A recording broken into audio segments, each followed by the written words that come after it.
Iniciar, vamos a grabar la clase para que luego la podamos acceder. Voy a empezar a compartir mi pantalla. Como en la otra ocasión, si tienen dudas en el momento, pueden preguntar. Al momento de compartir ya saben que no veo a todos. Si quieren apagar su cámara, adelante, pero también si quieren participar, pues pueden abrir su micrófono e interrumpirme en cualquier momento, sin ningún problema. Si hay que regresarse a algo, con mucho gusto lo comentan y me dicen. La idea es que estemos sacándole el mayor provecho, porque además en esta ocasión vamos a ver el mito de multitasking y aparte de eso vamos a agarrar diferentes cosas de este mito para hablar sobre aprendizaje, adquisición de la información y además de atención. Entonces cualquier cosa me dicen. De lo que habíamos comentado de las lecturas que se dejaron, quise hacer un resumen rápido para aquellos que no tuvieron la oportunidad. Esa carpeta se va a quedar abierta en todo momento. Si la quieren ver esta semana, la siguiente, dentro de un mes, 2 meses, sin ningún problema. Esto es también para que en el momento en el que ustedes encuentren un tiempo, puedan ver más las lecturas o puedan ir más allá dependiendo de los tiempos que tengan. Entonces, este primer artículo que podemos resaltar de que en el 2012 podemos resaltar que es cierto, a los profesores se nos dificulta distinguir a veces la pseudociencia de los hechos científicos. ¿De acuerdo? Poseer un mayor conocimiento también general sobre el cerebro no siempre tiene que ver con estar consciente de cuáles son los neuromitos. Nosotros nos podemos meter y empapar de neuroanatomía, por ejemplo, y hay muchos textos que tienen todavía la definición como tal del hipocampo, de esta parte de aprendizaje, de todo, y luego lo mete, por ejemplo, de emociones, y hablamos del sistema límbico cuando realmente ya no, el sistema límbico per se ya no está catalogado, clasificado de esa forma. Y esto en conjunto nos demuestra la necesidad de mejorar el profesionalismo docente y la comunicación interdisciplinaria. Hay que trabajar con la rama de la pedagogía que necesitemos trabajar, con las ramas de la psicología, hablando de educación en general, de docencia, de neurociencia. Hay que formar grupos multidisciplinarios para resolver estos problemas. En el siguiente artículo de Howard Jones en 2014 nos comenta que la educación eficaz requiere de que los neurocientíficos trabajen, como ya lo habíamos comentado, de la mano con los educadores, porque al fin y al cabo los profesores que están ante grupos son los que saben qué se necesita, las limitaciones que tienen, qué es lo que puede aportar o no. O sea, el saber por saber está muy padre y nos encanta, pero si no lo podemos aplicar o no nos sirve, no tiene caso. Garantizar que el contenido de la comunicación es adecuado para su propósito, lo que habíamos también comentado previamente. ¿Qué tanto de toda esta evidencia realmente es extrapolable y me sirve? No tanto queda como anecdótica, por ejemplo, en un modelo in vitro, que vemos de algunas células que obtuvieron de la corteza, no sé, visual primaria, y entonces de ahí pues se puede extrapolar algo a un modelo más complejo, pero no decir a partir de esto, entonces yo quiero implementar algo en el aula. No, hay que ir paso a paso. Y este último, que es el que tiene como más información, quería llamar su atención con respecto a cómo en cuestión del público en general lo comparan con los profesores, educadores y luego aquellos que están expuestos o que clasificaron ellos como alta exposición a las neurociencias. Y lo que a mí me llamó la atención es que los porcentajes no varían tanto.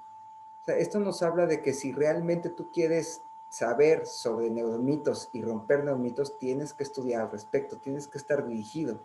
Y ponen ejemplos interesantes como aquí el primero, un aprendizaje individualizado es mejor si la persona aprende mejor si recibe la información en el estilo que le parece adecuado, que le gusta, ¿no? Estos estilos de aprendizaje que vamos a hablar más adelante.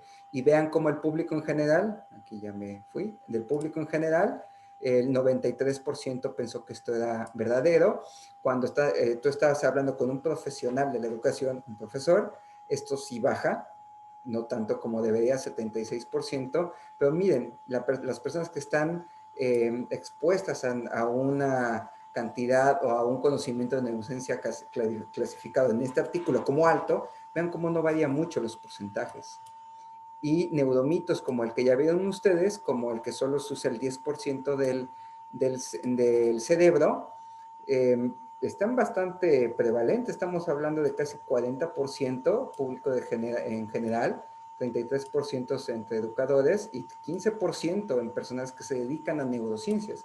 Cuando estamos hablando que esto puede hablar de algo, podría estar situado en algo muy básico sobre el conocimiento del cerebro. Entonces, hablando de los objetivos de la sesión, vamos a conocer la definición de multitarea, multitasking, de dónde vino el término. Esto es una parte bastante simple. Vamos a ver los factores que participan en la construcción de la memoria, de la adquisición, sobre todo, dice aprendizaje. Analizar el papel de la atención, que es lo que vamos a enfocar a nuestro mito de multitarea, y luego analizar el impacto de la multitarea durante el aprendizaje. ¿Es bueno? ¿Funciona? ¿O, al contrario, es malo para el aprendizaje? Y conocer técnicas para disminuir el uso del enfoque de multitarea, si es que así lo queremos. Ok, entonces empecemos por la definición bastante simple. El primer uso publicado de la palabra multitarea o multitasking apareció en 1965 en un documento de esta marca de desarrollo de software y hardware, IBM, y lo usó para describir las capacidades de un sistema de cómputo. Esto es clásico de nosotros, los seres humanos. Nosotros equiparamos el funcionamiento del cerebro con lo que tengamos a la mano.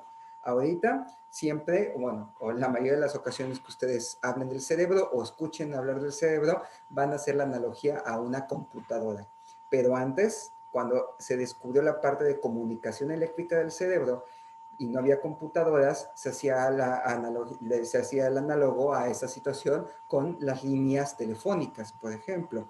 Ya luego se pasó a la parte del cableado eléctrico, luego del teléfono. O sea, cada una de estas descripción del cerebro fue de la mano con el avance tecnológico del momento.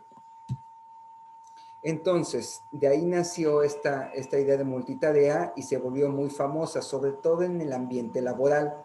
¿Por qué? Porque suena genial tener a una persona que le estás pagando, obviamente, por tiempo y que pueda desarrollar muchas tareas en la misma cantidad de tiempo. Entonces, la multitarea se concibió desde el punto de la capacidad de realizar más de una tarea o actividad en la misma unidad de tiempo. Entonces, esto fue como el boom y se proyectó como algo muy positivo. ¿Quieres tú ser multitarea? ¿Por qué? Porque puedes hacer muchas cosas en el ambiente laboral y entonces eres más eficiente. Esa era la idea al principio. Vamos a ver qué tanto esto es verdad. Para hablar de multitarea y que ustedes lleguen a la conclusión si es positivo o negativo para el aprendizaje, quiero que empiecen a imaginar cómo el cerebro recibe la información. El cerebro es el órgano con el que interpretamos la información y la integramos para utilizarla y poder sobrevivir. Pero el cerebro está en una caja negra. No sé si ubican estos tanques de deprivación sensorial que luego promocionan en muchos lugares como para hacer meditación, cosas así. La idea es que te meten a un tanque de agua que está cerrado del ambiente, el agua te cubre la mitad, estás acostado, te cubre la mitad del cuerpo, hasta los oídos, entonces eso disminuye el ruido, disminuye qué tanto puedes obtener de información del medio, y esto te lleva, si lo haces durante mucho tiempo, hasta alucinar. ¿Por qué? Porque cambia la forma en la que recibimos información. Tengan en cuenta, sí, adelante, Noé. Perdón, ahorita que dices cómo recibimos información. Fíjate que desde que empezaste más o menos la exposición ahorita, y no sé qué hiciste, se oye un ruido blanco que puede ser un poquito molesto. Ahorita como que pausaste algo, o no sé si cerras tu micrófono, o sea otro micrófono que tienes ahí, pero sí se oye un zumbido que lo veo como ruido. No sé si mis compañeros lo Ok. perciban, o Qué a lo bueno que me mejor no. dices.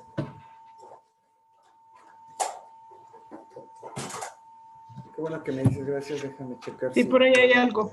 usar otro micrófono.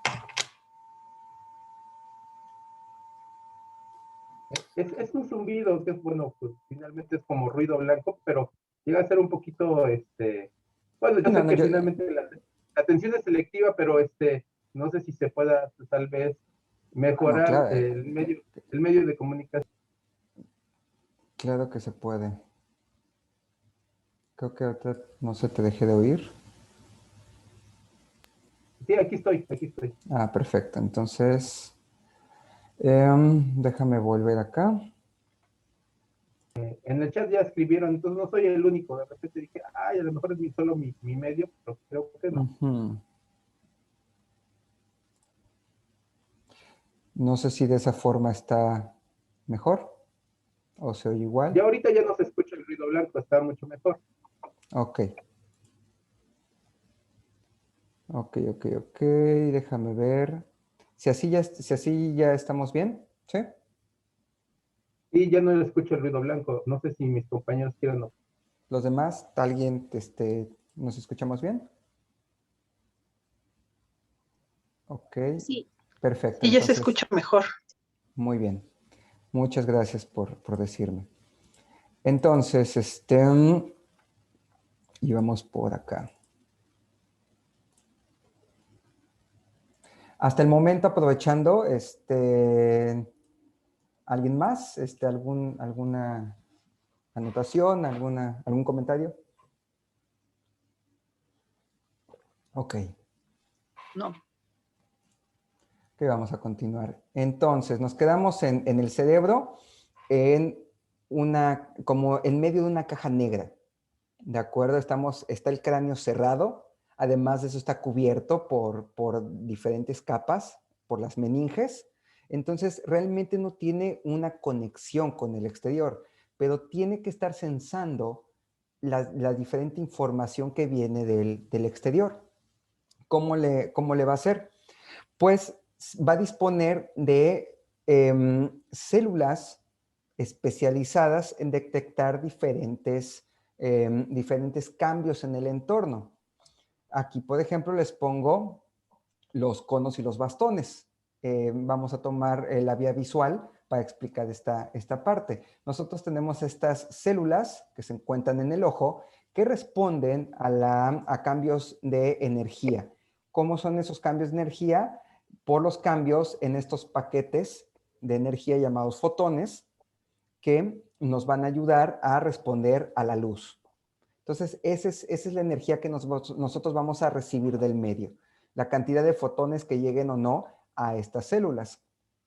Estas células tienen una parte especializada, aquí lo vemos, en ambas células, para identificar esta información. Luego de que la identifican, tiene igual una maquinaria de este lado para transformar esa información en un impulso nervioso. Este impulso nervioso es el potencial de acción. Entonces, tenemos que esos fotones estimulan a nuestra célula. La célula va a responder con un cambio en su forma de funcionar. Este cambio va a abrir o a cerrar ciertas proteínas que se encuentran en su membrana. Estas proteínas que se encuentran en su membrana son canales. Estos canales van a permitir que salgan partículas, o en este caso particularmente partículas cargadas, llamadas iones. Entonces estos iones pueden salir o entrar. Estos iones tienen cargas positivas o cargas negativas. Esa diferencia de cargas al momento de dejar pasar una carga del lado de la membrana al otro va a formar esta corriente eléctrica. Es lo que al fin y al cabo hace una diferencia de cargas en la membrana de esta célula. Esta diferencia de cargas va a hacer que se forme esta corriente eléctrica. Aquí la vemos como un disparo, un aumento en este potencial de acción. Aquí tenemos que al momento de que recibe esta información, hay ese cambio de cargas, se alcanza un estado de excitabilidad máximo, dispara la célula, se crea esa corriente y luego esta célula vuelve a un estado de reposo. Entonces ya tenemos que esa información que nosotros estamos percibiendo, que en este caso es luz, se convierte en una carga eléctrica que viaja a través de la célula. Viaja por la célula, por la prolongación, hasta que llega a otra célula. En este caso, igual una célula nerviosa, una célula excitable. Entonces, aquí se recibió la información de este lado de la célula, va a viajar por sus prolongaciones hasta el final de la prolongación y se va a encontrar un botón sináptico. Este botón sináptico va a estar encargado de tener la maquinaria para traducir esta señal a otro tipo de comunicación, la comunicación química. ¿Cómo es esta comunicación química? Aquí lo tenemos de este lado. La señal viaja por acá, la señal eléctrica, y este cambio en el potencial hace que estos gránulos de este neurotransmisor, que es la sustancia química, se liberen en la sinapsis, que es este espacio que tenemos acá, y entonces estimulen o activen estos receptores especializados de esa sustancia, reciben al neurotransmisor, se activan y entonces la activación de estos receptores hace otra vez de este lado un cambio de cargas y otra corriente eléctrica que puede pasar a la siguiente célula. Entonces, esto puede ser muy básico para muchos, pero es necesario que tengamos en cuenta cómo a partir de un estímulo externo se da una interpretación por parte de nuestros órganos sensoriales o por nuestras ramas sensoriales que tenemos para obtener esa información. Entonces, este impulso eléctrico viaja a la siguiente neurona, que aquí lo podemos ver ejemplificado en la vía visual, va a recibirse aquí la información, aquí es donde se lleva a cabo esa transformación al impulso eléctrico, va a viajar y va a hacer varios relevos. ¿Por qué? Porque esta información no solamente va a acabar en esta parte de la corteza visual, sino que se tiene que integrar en diferentes situaciones. Aparte de, por ejemplo, la cantidad de luz que rebota en los objetos, ¿con qué otra información ustedes creen que la tenemos que integrar al momento de ver? ¿Qué otra información se les ocurre que sea necesario? ¿Por qué no se va directo a la vía, a la parte de la corteza que es visual?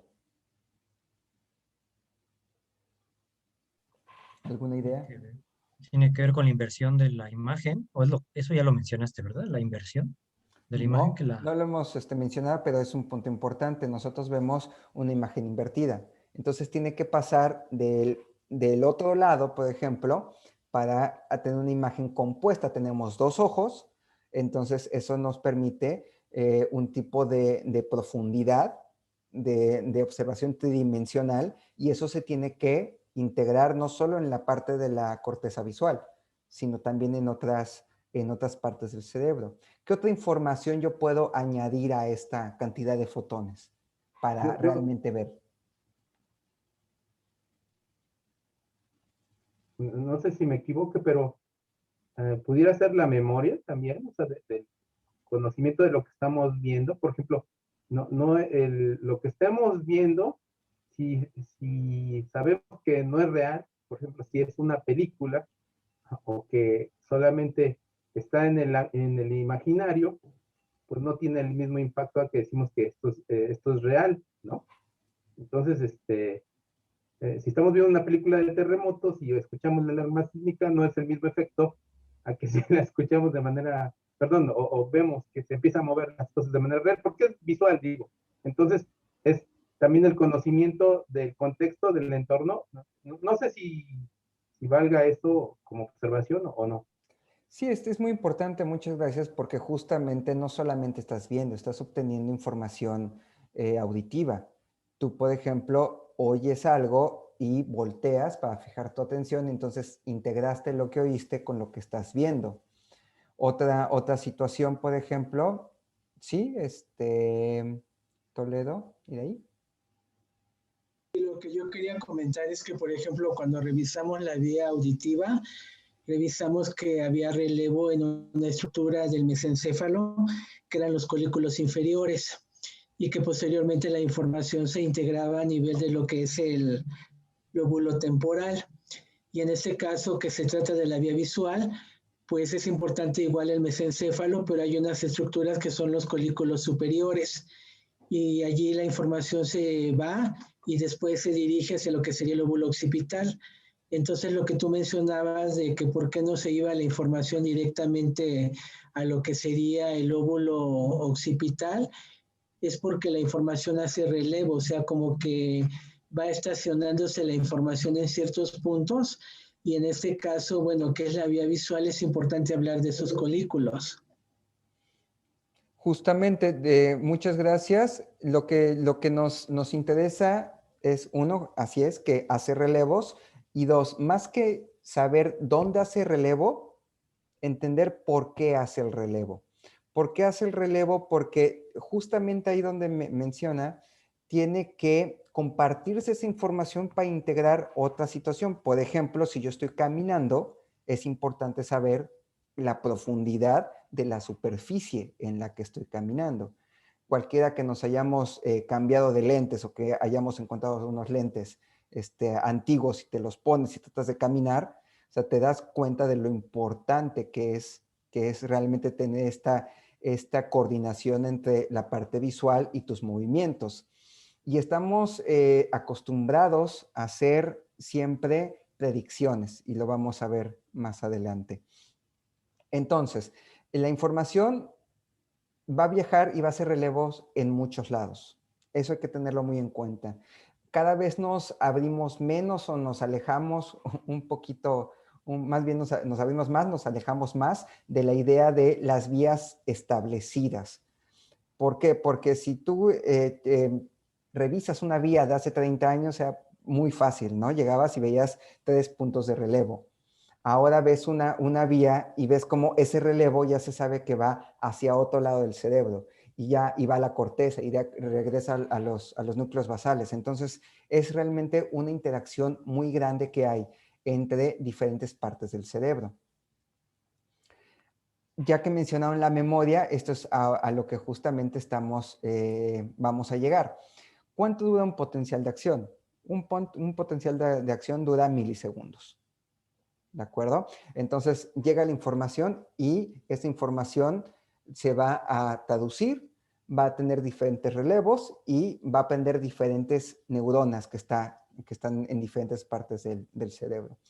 A pesar de que esto es en cuestión de una unidad de tiempo muy rápida, no nos sirve para reaccionar.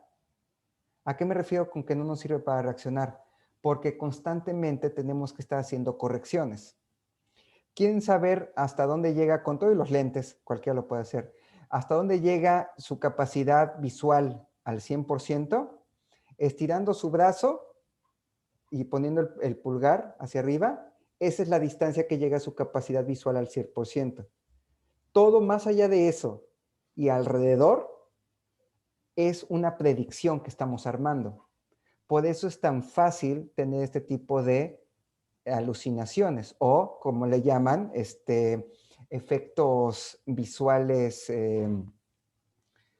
¿Cuál es la palabra? Se me fue alguien que alucinaciones visuales. Bueno, ya hablando de memoria, ¿verdad? Ya volverá. Estos trucos visuales donde te engaña tu cerebro, y entonces, ¿por qué se dan esos trucos visuales o estos problemas visuales? Porque la información nosotros la estamos sacando de predicciones.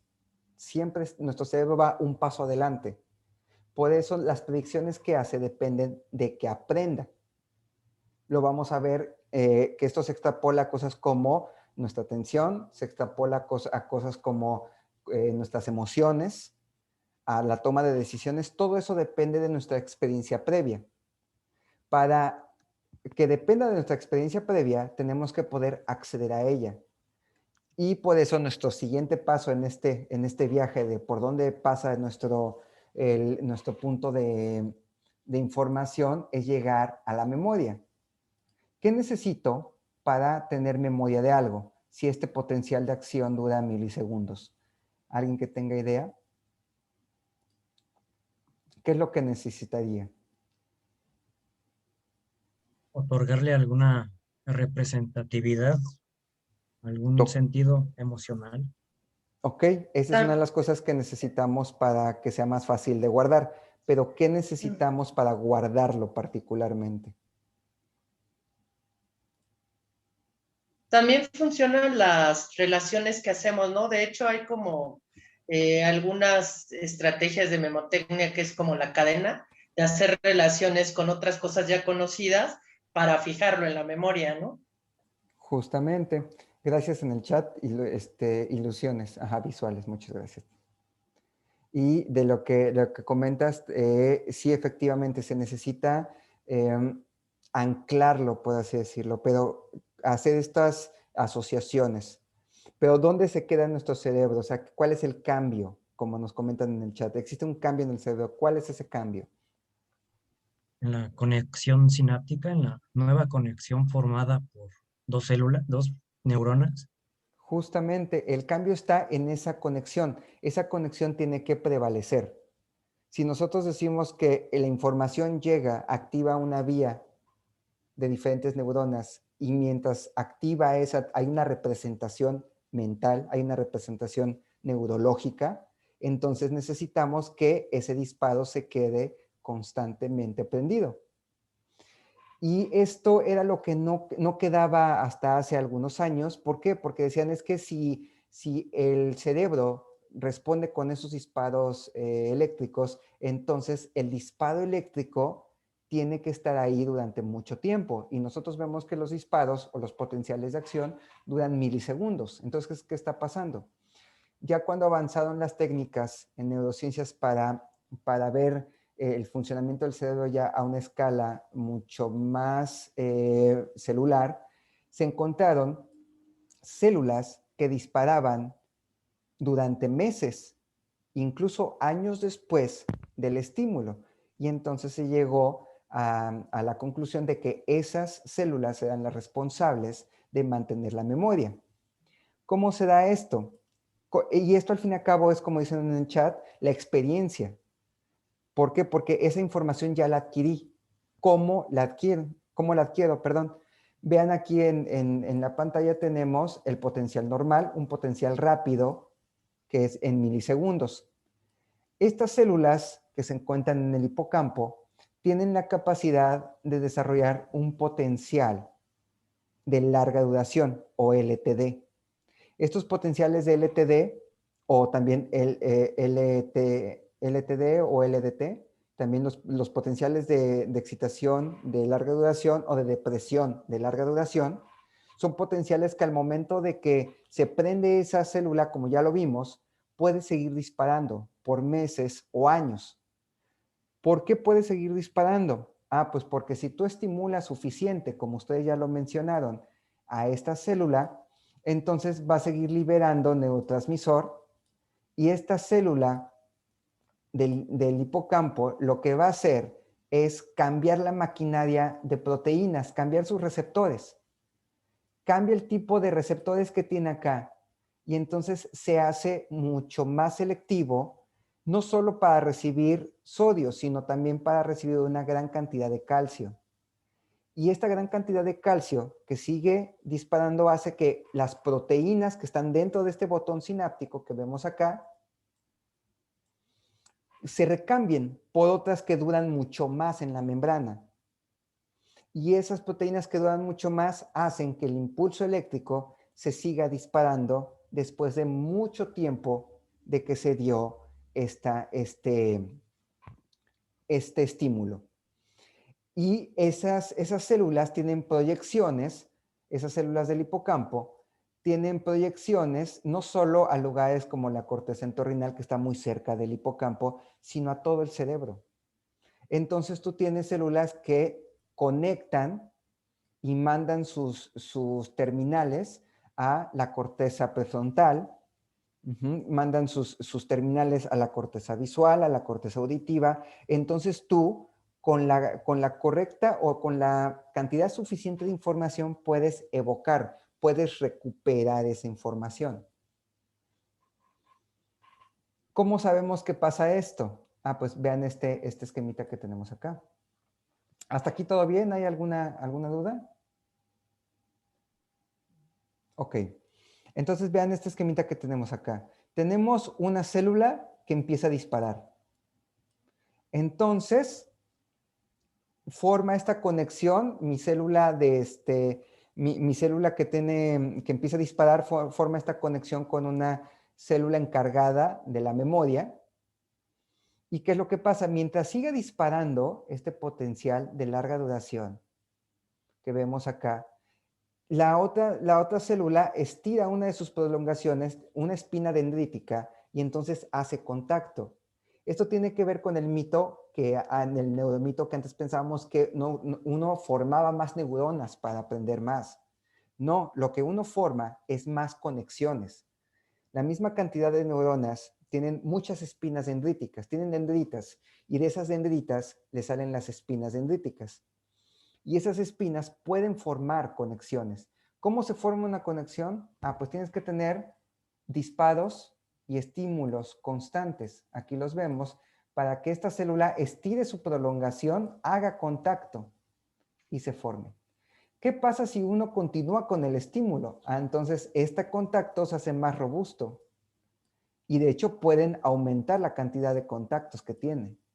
Entonces es más fácil que estas células se conecten y que esta conexión prevalezca. Caso contrario, ¿qué pasa si disminuye la cantidad del estímulo? Ah, entonces esto también se ve hacia la otra dirección, hasta que se pierde la conexión.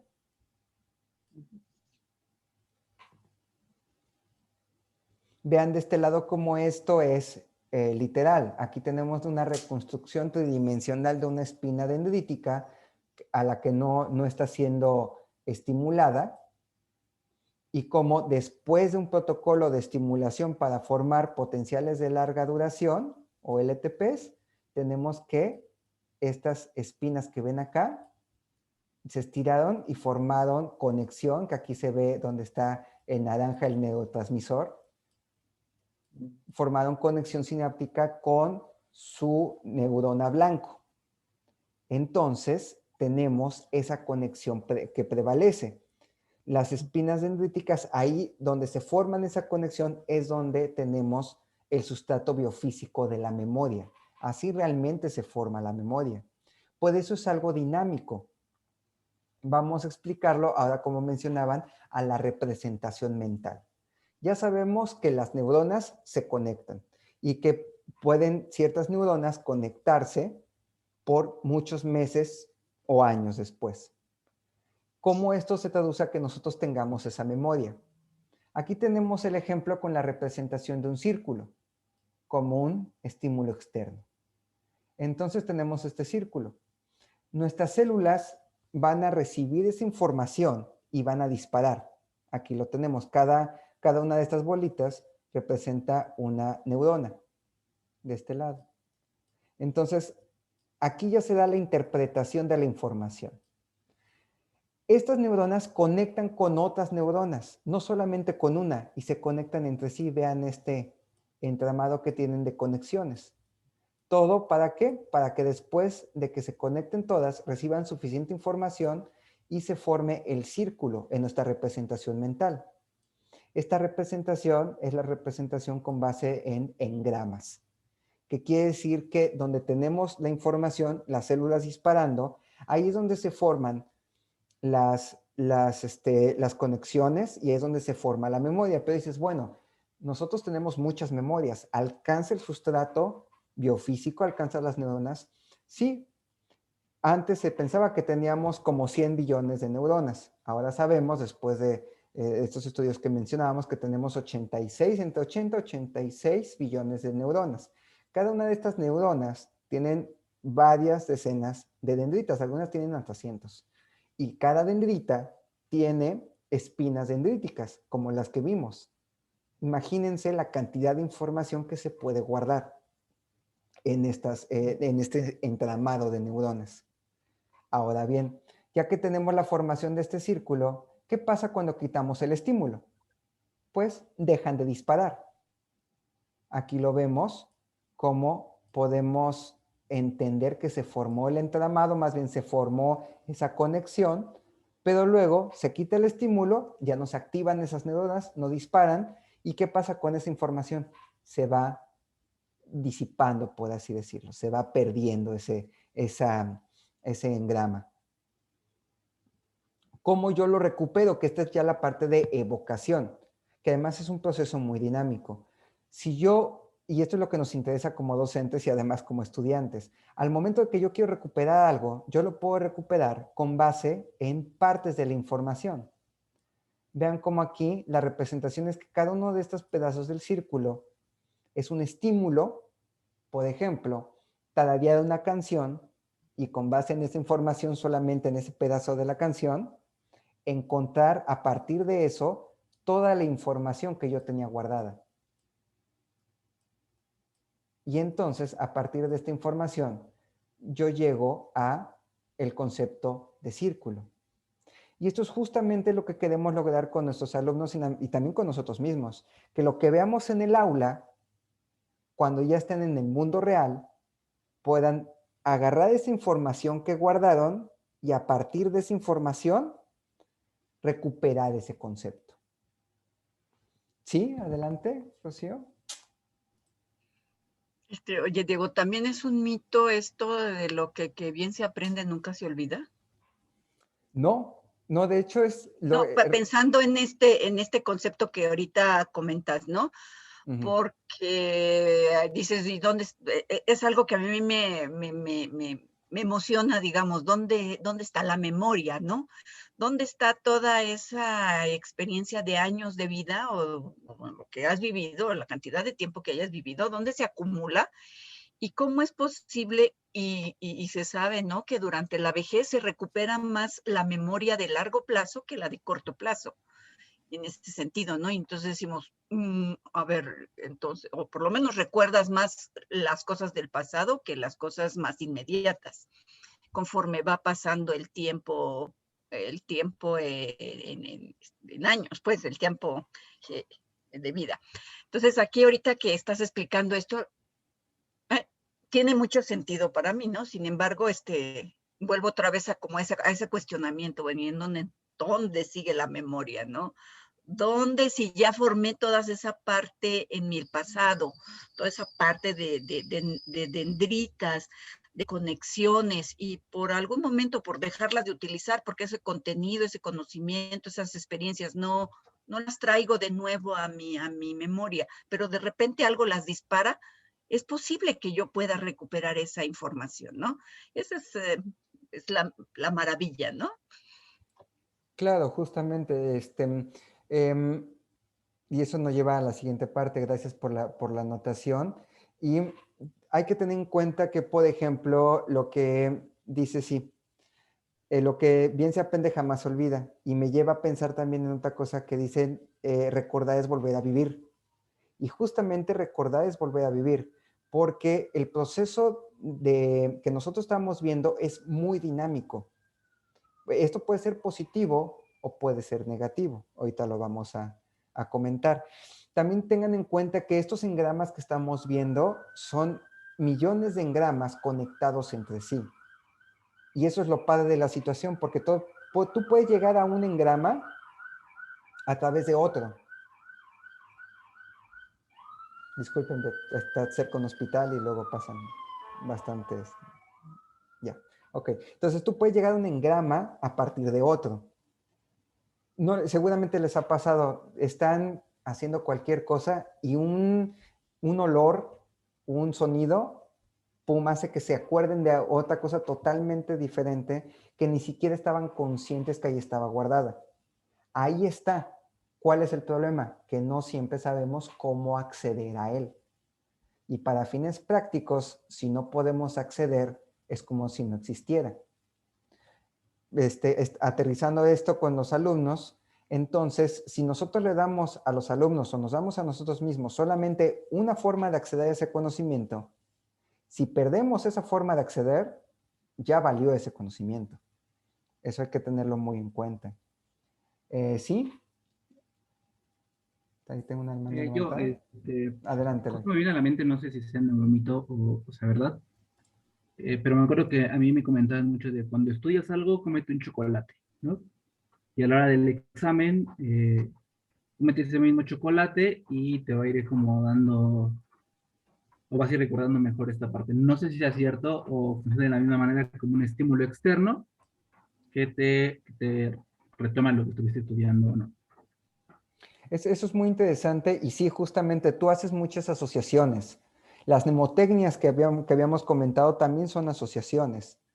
Luego yo le comentaba a los estudiantes, ok, ¿cuántas veces, les preguntaba, ¿no? ¿Cuántas veces en una semana se te ha ido, te has estado distraído y te has puesto la ropa interior arriba de los pantalones, ¿no? Como superhéroe.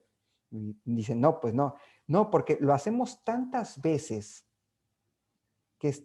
tenemos muchísimas asociaciones, entonces es muy difícil que ese conocimiento se pierda.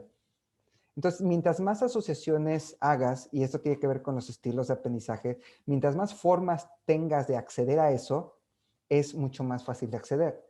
Para muchas personas, tú puedes decir, ok, yo puedo estar estudiando y comiendo chocolate. Entonces, al momento de que me como un chocolate, me voy a acordar.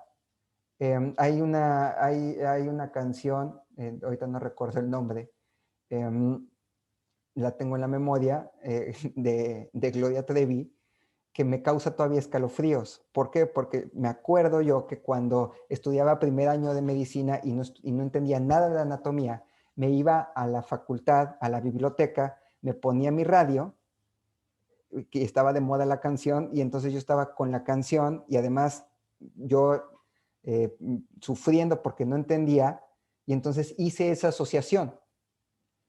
Al final no es algo que se transforme en decir, ok, ubico la canción y ubico que estaba estudiando, pero no recuerdo qué es lo que estaba estudiando. Son asociaciones diferentes, lo vamos a ver. De este lado, chequen cómo esto tiene un proceso temporal. Tenemos un proceso donde tenemos el estímulo de este lado, una memoria a corto plazo, que podemos usar como memoria activa. Y esto todo lo hemos visto con los alumnos y les ha pasado. Están en la clase y se siente súper bonito, ¿verdad? Estás explicando algo, preguntas, si lo sabes, si lo sabes, si lo sabe, va fluyendo todo, va además, todos, ya entendí. 2 días después, pones una evaluación, todos. Y entonces, ¿cómo es posible que haya pasado eso? Porque al momento de que tú estás guiando la clase, están adquiriendo esa información y es una memoria activa, una memoria a corto plazo. Lo vimos con la conexión. ¿Qué pasa con el tiempo? Esta conexión se va perdiendo. Para que no se pierda, tiene que haber este proceso, tiene que llegar a este proceso donde se crean estas nuevas proteínas y cambia la forma en la que la célula adquiere ese mensaje. Eso es la consolidación. Y esa consolidación nos ayuda a transformar ese impulso que se va a ir perdiendo en un tiempo y que va a regresar esa espina dendrítica a su forma o al nivel 0. Para mantenerla, la consolidación hace que se produzcan esas proteínas y que siga disparando. Y eso es la memoria a largo plazo. Pero no queda ahí, y esto nos lleva a la pregunta de Rocío. ¿Por qué? Porque la memoria a largo plazo, entonces yo tengo un proceso de evocación de este lado. ¿Qué quiere decir este proceso de evocación? Que yo la voy a recuperar, pero que para usarla, porque al fin y al cabo me sirve de algo. Y dicen, bueno, no, es que si yo tengo un recuerdo de una persona, ¿de qué me sirve? Para sentirme bien. Nosotros sabemos que desde el punto de vista de los recuerdos, tendemos a conservar recuerdos felices y olvidamos los recuerdos negativos en la totalidad. Hay recuerdos negativos que nos marcaron mucho y los tenemos, pero es más factible 2 recuerdos en las mismas condiciones, si uno es positivo y uno negativo, que nosotros recordemos el positivo. Más allá de eso, al momento de que yo recuerdo, hay una reconsolidación. Por eso decimos que recordar es volver a vivir. Al momento de que yo lo evoco, vuelvo a aprender ese circuito y puedo hacer una asociación más. Yo agarro un conocimiento, una información que tenía y ahora la estoy aplicando a otro escenario y veo que funciona. Entonces, ese nuevo engrama ya está asociado al escenario que estoy desarrollando en este momento. Entonces, tengo otra forma de conectarlo y, por lo tanto, otra forma de recuperarlo. Ahí les voy a mandar también ese video. A mí me encanta perder el tiempo en los videos de YouTube en neurociencias.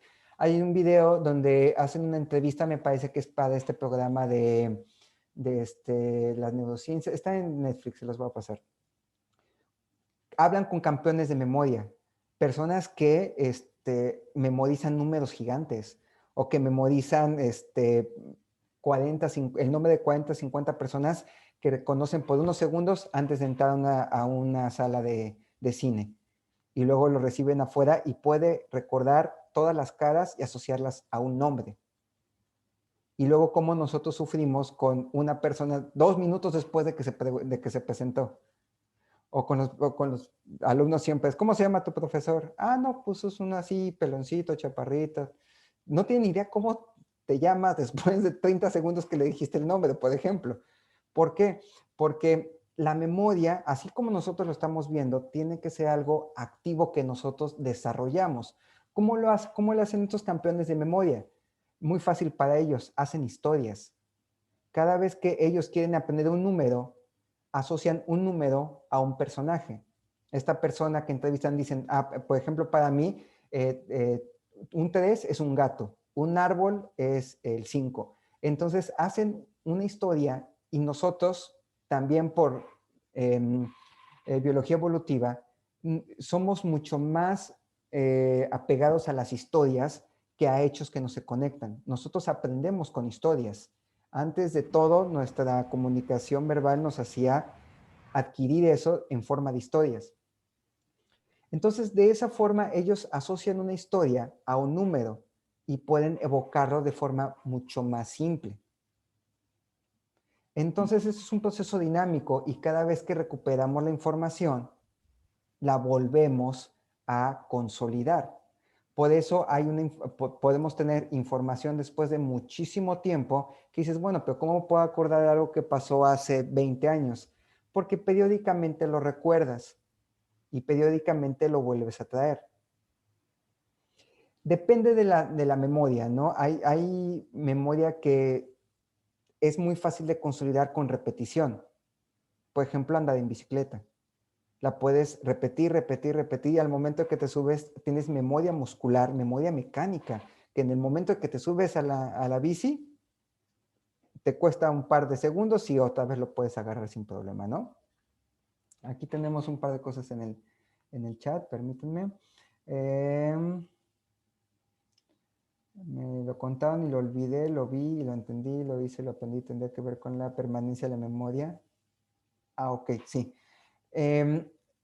Lo que dicen de que para que uno aprenda algo, tienes que hacerlo, ¿no? Al final es lo que dicen en esta situación de me lo contaron y lo olvidé, lo vi y lo entendí, lo hice y lo aprendí. ¿Por qué? Porque al momento de que tú lo haces, la cantidad de información que tú integras es mucho más grande que si solo te lo están diciendo. Si solo te lo están diciendo, la información es, si quieres, auditiva, visual, pero no... ¿Cómo se mira? Ya que va a estar en el coche y ahí va a estar trabajando ya. ¿Así pueden mutear por ahí, por favor? Es que sí quedó, pero... en eso que dejaron... Tu micrófono, si lo puedes... Sí, estaba... Elizabeth. También Mariela Rosas, creo que está... Se elimina estos fabricantes. Yo creo que no voy a bomba, de manera... Y una vez, todo lo que esté así. Elizabeth, Miranda. Ya encontré. Una disculpa. Encontré cómo mutear. Entonces, ok, entonces tenemos mucho más información de diferentes lados y entonces podemos integrar mejor estos conocimientos. Lo de la pregunta de cuál es la mnemotecnia de la canela sigue sin ser contestada. ¿Cuál es esta mnemotecnia, perdón?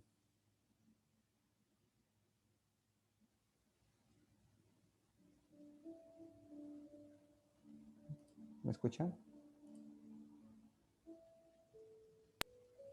Sí, es algo que escribieron en el chat un poco antes.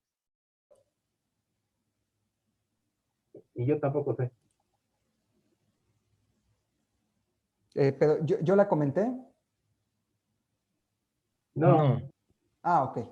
No, Ok, está entonces arriba, ahí. anotada en el chat. Ok, muchas gracias. Entonces, Hola, ¿yo podría comentar algo, profesor? claro, adelante. Espero me escuchen bien. Sí. En cuanto a esta cuestión de la memoria, por ejemplo, nosotros damos clases, bueno, a nivel bachillerato en el CCH, y lo que nos enseñan a nosotros en el colegio precisamente es elaborar estrategias o secuencias didácticas con una fase de apertura, desarrollo y cierre. Estas fases pues pueden iniciar con una pregunta, pueden iniciar con imágenes, y lo que uno quiere saber es al inicio precisamente lo que sabe el alumno, lo que sabe sin necesidad de estar consultando en internet o en otros lugares, ¿no? Lo que ellos saben, porque obviamente ya en fase de desarrollo nosotros podemos dar una lectura, podemos ir leyéndola en párrafos, la podemos ir comentando, y al final, bueno, ya en equipos poder construir con una serie de palabras que tú les das a tus alumnos, pues ellos van a construir, por ejemplo, un mapa conceptual, ¿no? Por ejemplo, y hay una cuestión de fase de cierre y puedes darles una bitácora call, qué aprendí, qué sentí, bueno, qué pasó, qué sentí, qué aprendí, y así, bueno, podemos elaborar pues muchas estrategias diferentes, podrían ser innovadoras. A mí me gusta trabajar con organismos vivos. Ahorita con la pandemia, pues es complicado, pero me gusta trabajar con mariposas, por ejemplo, y pues relacionar todos estos temas de biología con organismos vivos. Y creo que eso también, el hacer este tipo de cosas, puede ser que los ayude un poquito también a que el aprendizaje lo construyan o lo interioricen o lo hagan parte de, ¿no? Eso era lo que quería comentar.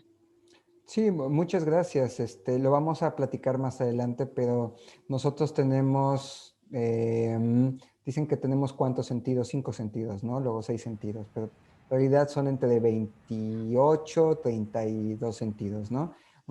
Y unas tanto exteriores como para entender lo que pasa como interior, ¿no? Como la propiocepción. Entonces, mientras más información recabemos al respecto, es más adecuado el entramado que nosotros podemos representar con estos engramas.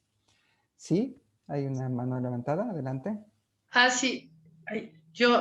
Bueno, es que yo fui la que dije de lo de la Memotec, pero no sé, no, yo creo que no se escuchó bien, porque no era de la canela, era de la cadena. Era una estrategia de la cadena que consiste en que los alumnos, se los dábamos en el curso propedéutico en la facultad, y era como enseñarles esta técnica que de repente les dábamos una lista de 20 palabras o 25, no sé, y les decíamos que anotaran todas las que recordaban, y anotaban 2 o 3, y después les enseñábamos esta técnica que tenía que ver que hicieran una historia con esas palabras, ¿no? El zapato de Cecilia se cayó en un agujero y tal, así con todas las palabras, y entonces iban haciendo una cadena con la historia, ¿no? Y al final les decías, escriban ahora de cuántas se acuerdan, y se acordaban prácticamente de todas. La pregunta que ahora me surge tiene que ver con la memoria a corto plazo y a largo plazo, por lo que decías, Diego, sobre que los alumnos dicen, uno muy feliz dice, sí entendieron bien, y cuando a la próxima clase les preguntas ya no se acuerdan de nada, y entonces, pues más bien como que estas técnicas yo no sé si realmente son técnicas que sí sirven para hacer una memoria a largo plazo, solo se acuerdan en el momento y luego ya se les olvidó, ¿no? Esa es una buena pregunta y vamos a terminar con eso antes de nuestro descanso. Hay que saber para qué te va a servir tu técnica. Si lo que tú quieres es que recuerden, entonces sí te va a servir. O sea, entonces, en ese punto van a poder recordar una definición o una lista de palabras. O si quiero recordar los huesos de la mano, por ejemplo, también tengo una mnemotecnia, ¿no? Pero si tú quieres que apliquen esa información, entonces ya no va a ser suficiente, vaya. O sea, si en un momento dicen acá, ¿qué tienen en relación todas estas, si esto estás clasificando, no sé, animales, por ejemplo, entonces te sirve que sepan las características, los elementos de tu lista, no solamente que sepan la lista. Yo creo que efectivamente es una buena forma de empezar, porque además hacen que manejen los conceptos, pero tiene que ir más allá si lo que tú quieres que después de eso puedan analizarlo, aplicarlo o más allá de eso construir más conocimiento a partir de eso. Pero lo vamos a ver con calma y justamente es una de las cosas que tenemos que saber que todo dice, no, es que todo es memoria. O sea, sí, todas las formas de aprender es memoria. Toda la forma en la que nosotros aprendemos es memoria. Pero el cómo tú evocas esa memoria es donde cambia la circunstancia, donde cambia el asunto. No sé si haya más dudas de esta parte. Ok, vamos a continuar ya para ver la atención. Vamos a tomar 10 minutos, ¿les parece? Son las 7:07, según mi reloj. Volvemos acá a 7:17, pueden dejar abierto la sesión, aquí vamos a estar.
Ok, vamos a continuar.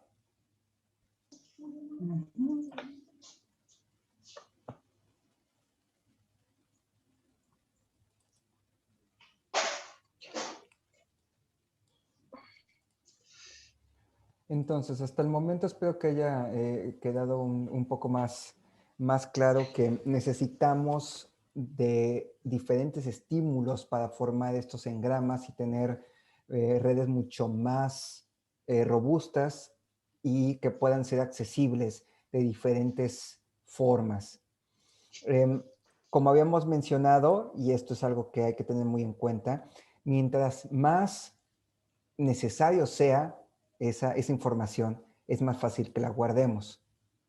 Es cierto, hay mucha información que dices, es que esto es básico, es que esto todo el mundo lo tiene que saber, pero una realidad es que si la información no nos sirve, no la vamos a guardar.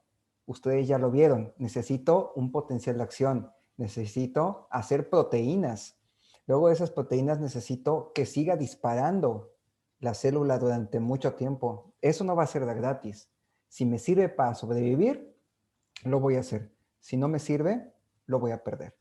Entonces, para que nosotros y nuestros alumnos realmente conserven un engrama, tiene que tener un significado. ¿Ok? Entonces, vamos a ver la parte en cuestión de multitasking del estímulo. Nosotros necesitamos recibir diferentes estímulos para formar esa conexión. Mientras más estímulos relacionados a la información que yo quiero obtener yo recupere, es más fácil que las células disparen. Y aquí lo vemos de una representación gráfica. Tenemos un estímulo de este lado y la respuesta de una neurona. Si el estímulo es constante, entonces la respuesta va a ser mayor. Pero más allá de eso, esto quiere decir que si esto sigue, si esto continúa, un estímulo después de cierto tiempo va a suscitar una respuesta mayor en las células. Entonces quiere decir que si quieres que el alumno reciba o pueda construir mejor un conocimiento, un engrama de esta forma, tiene que recibir estímulos constantes y de diferentes tipos. ¿Por qué esto tiene que ver con la atención? Porque la forma en la que nosotros recibimos los estímulos es poniendo atención al estímulo. De hecho, como lo habían comentado con la parte del micrófono, nosotros acallamos diferentes estímulos para concentrarnos en el que nos interesa. Y esto es fundamental para la forma de aprender. La atención que vemos de este lado nos va a permitir aumentar nuestra percepción del estímulo, lo que a su vez va a aumentar la atención sobre lo que nos está interesando. Si nosotros perdemos la atención, entonces perdemos la percepción de ese estímulo. Esto es dinámico, ya que si percibimos algo que nos llama la atención, el comportamiento cambia.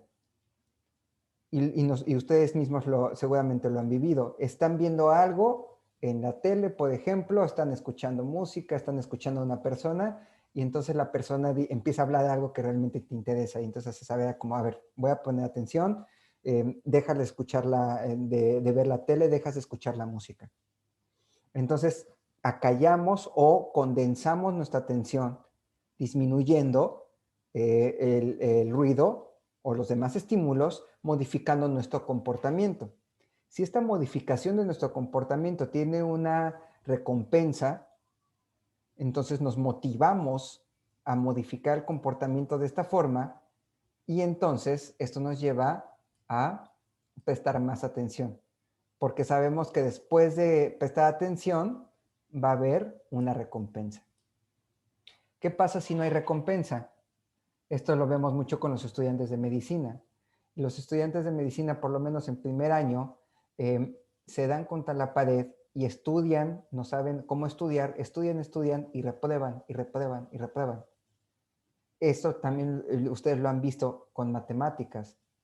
Los alumnos reprueban, entonces no hay ningún estímulo positivo. ¿Por qué? Porque al fin y al cabo, si yo estoy nada más viendo el número, la calificación, no hay ninguna recompensa, no hay motivación para hacer esto. Entonces eso hace que pierdan la atención. Un alumno, si tú desde el principio quieres que no te preste atención, dile, estás reprobado. Y desde el primer momento, si saben que lo que ellos buscaban era la calificación, entonces olvídalo. No se va a interesar y entonces se va a perder en esa situación. Y muchos justamente, es que no tiene caso.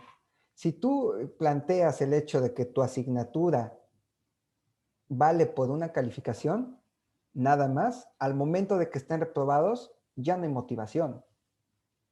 Lo vamos a ver con otros mitos más adelante en cuestión de la motivación intrínseca y extrínseca. La motivación tiene que ser intrínseca, la motivación extrínseca no funciona. El modelo del palo y la zanahoria no funciona. O sea, el alumno realmente tiene que estar motivado, tiene que entender que esa información le va a servir y tienes que mostrarle que esa información le va a servir, porque si no, no se va a lograr. Y esto es muy importante, ¿por qué?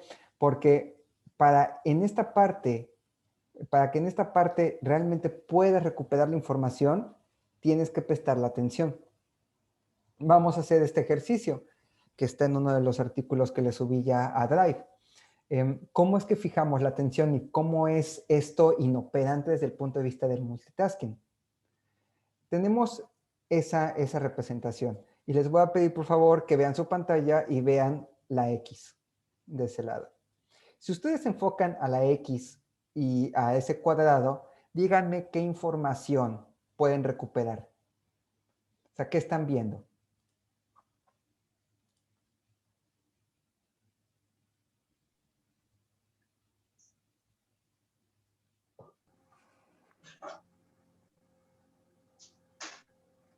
¿Alguien? Quien sea. Sí. Adelante. Bueno, la X y el cuadrado. El tamaño, ¿no? Que la X es pequeña, que está en el centro, que bueno, que el cuadrado tiene un color diferente al de la X. Justamente, vean cuánta información ustedes están interpretando en el momento. Color, también información espacial, ¿dónde está la X? ¿Qué relación guarda con el cuadrado? La proporción de la X con respecto al cuadrado. El color de la X con respecto también al cuadrado y al fondo. Toda esta información la están ustedes integrando en el momento, justamente. Ahora bien, vamos a tener un siguiente cuadrado y lo que tienen que hacer ustedes es encontrar esa X. ¿Ok? Entonces, como ya lo mencionaron, que bueno que también lo ponen en el chat, ustedes ubican la X en el centro. Entonces tenemos un siguiente cuadrado.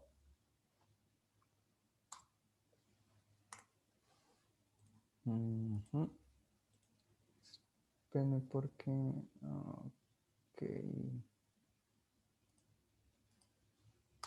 Ok, aquí está. Aquí tenemos este siguiente cuadrado. Entonces todos rápidamente encontraron la X. Aquí. Bastante simple, ¿cierto?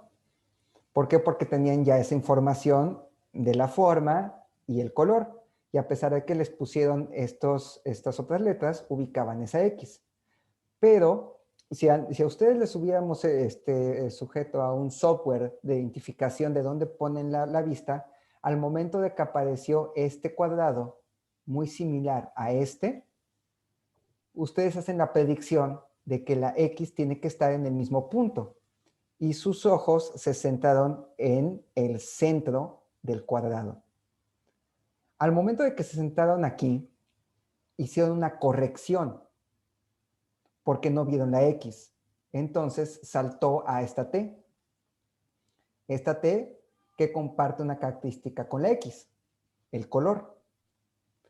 En ese punto hicieron otra corrección, después de ver que esta T no era la forma que estaban buscando, que fue buscar la forma de la X, y se desplazaron a esta X. Ya después de eso, muchos de ustedes hicieron un barrido y entonces vieron, por ejemplo, el punto, como lo mencionan también en el chat, el punto rojo y todo, pero todo esto ya es consciente. Y entonces vieron las letras, que estaban diciendo las letras, de qué color eran las letras, pero al momento de buscar la X, lo más probable es que todos lo hayan hecho de la misma forma, sin siquiera notarlo. Ahora el siguiente punto. Entonces, si estamos viendo lo que cuesta hacer todo esto, ustedes integran esta información que es el color y además la forma. Aquí lo estamos viendo. Identifican el color y ven esta X, esta T, esta A, identifican color, luego comparan con la forma, ven que hay dos X y entonces de esa forma hacen un barrido y encuentran la X a partir de la información espacial y luego se van para acá. Esto en cuestión de milisegundos. ¿Por qué esto es importante para el multitasking? Porque la idea del multitasking era que nosotros podíamos centrar nuestra atención en diferentes partes al mismo tiempo, lo cual sabemos que no existe. Como este ejemplo que acabamos de ver, nosotros podemos cambiar nuestro foco de atención muy rápidamente, en cuestión de milisegundos. Pero esta corrección de un cambio a otro te obliga a trabajar con más información. Y mientras más información trabajes, eres más proclive a cometer errores. Por ejemplo, de lo que están viendo en pantalla, ¿cuántas A vemos?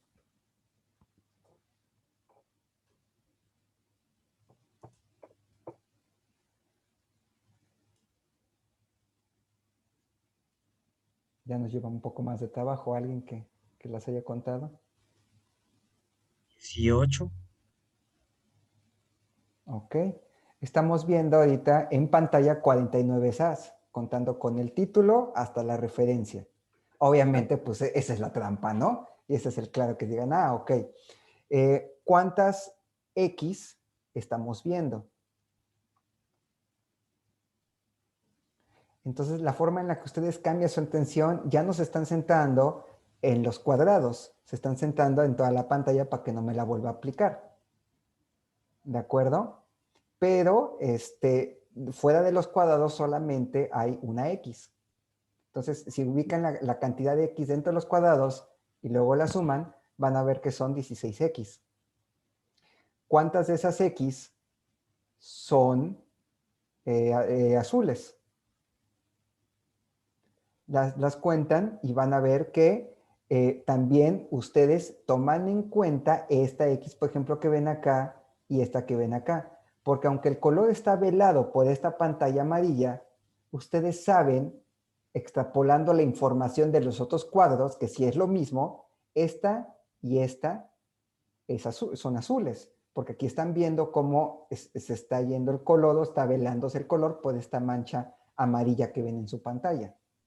O sea, toda esa información la están incorporando. Mientras más información incorpores, es más difícil que tú resuelvas esa tarea.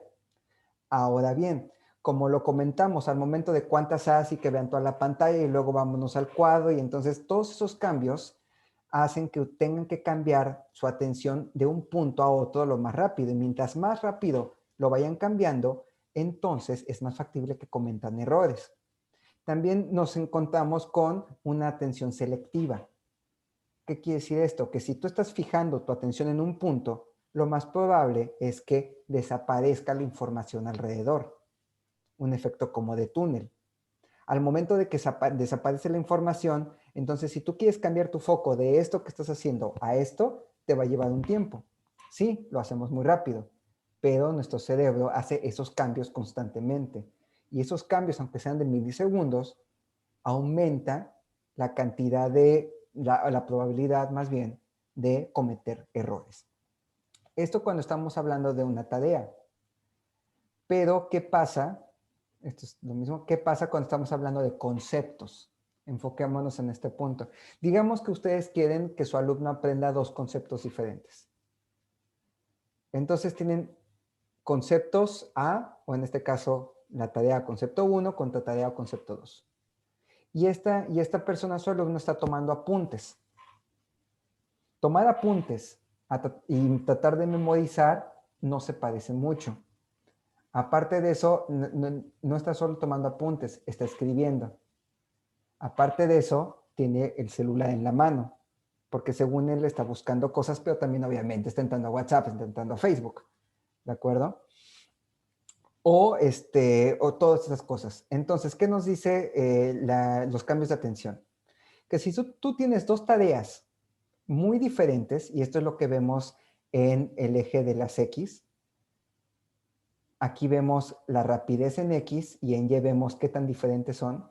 Si tú tienes tareas que son muy diferentes y el cambio de una tarea a otra la haces muy lentamente, al momento de que formes tus engramas, van a estar separados. Pueden estar conectados en algún punto, pero cada concepto va a corresponder a su subconjunto. Entonces estás identificando dos procesos diferentes. Esto es muy difícil de que pase, que sean tareas que lo hagas cambio con tiempo y además que sean muy diferentes.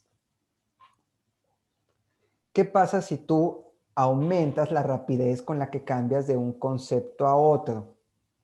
Si tú aumentas la rapidez con la que cambias de un concepto a otro, a pesar de que sean conceptos muy separados, muy diferentes, van a haber situaciones en las que se van a combinar.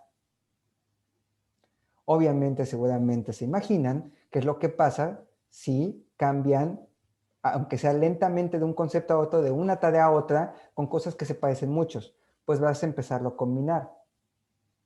Ahora, si estudias previo a un examen conceptos muy similares, lo más rápido que puedas, pasa esto. Y todos hemos presentado exámenes o seguramente ubican a un estudiante que te dicen, híjole, es que esta es de opción múltiple y yo estoy seguro que lo leí, estoy seguro de qué color venía y estoy seguro de esto, pero no me acuerdo qué tema era. Entonces, no sirvió para nada. ¿Por qué? Porque al momento de estudiarlo, todos los conceptos están por todos lados y no tienes una idea del tema bien estudiado. Ustedes plantéenselo a sus alumnos. Yo a mis alumnos les llegué a plantear la idea, ok, antes del examen tienes que estudiar 7 temas. ¿Por qué no intentas estudiar bien uno a la vez? No, pues es que no voy a acabar. Entonces, presta atención a lo que estás diciendo. Estás diciendo que prefieres acabar 7 temas a medias que 3 temas bien. Sí, ok. Llegas al examen de opción múltiple y no tienes idea. Más si el examen de opción múltiple está bien hecho, o sea, que realmente identifique qué alumno sabe y qué alumno no, va a estar súper confundido. ¿Por qué? Porque todos los conceptos están combinados. Y esto es lo que pasa en el multitasking. Y podemos llegar a hacer una maraña de conceptos y no poder acceder a los conceptos que nosotros queremos acceder. Y al final, ¿qué es lo que va a pasar? Se va a perder ese engramaje. ¿Por qué? Porque no me sirve, no lo puedo utilizar, entonces es información que se va a perder. No todo va de ese lado. Hay algunas personas, y es sobre todo en esta parte de tareas mecánicas, que se ha visto que sí se puede desarrollar 2 tareas al mismo tiempo. Antes de eso, adelante, veo una mano, Olinka. Sí, yo tengo una duda respecto a la diferencia entre multitareas y complejidad. Voy a poner un ejemplo a lo mejor muy cotidiano, ¿no?